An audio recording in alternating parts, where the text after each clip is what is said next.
अस्सलाम वालेकुम।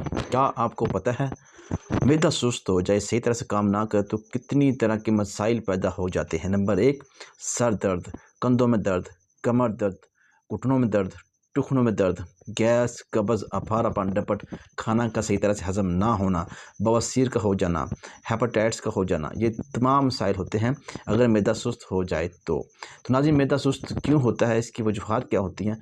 वो लोग जो ज़्यादा आराम परस्त होते हैं, ठंडी चीज़ों का ज़्यादा इस्तेमाल करते हैं, कोल्ड ड्रिंक्स का ज़्यादा इस्तेमाल करते हैं, ठंडे माहौल में रहते हैं, मसलन चावल खा लिए, बोतलें पी लीं, जूसेस पी लिए, ठीक है, कोई कहवा वगैरह इस्तेमाल नहीं करते, उनका मैदा सुस्त हो जाता है। जब सुस्त हो जाता है तो ये सारे मसाइल पैदा हो जाते हैं।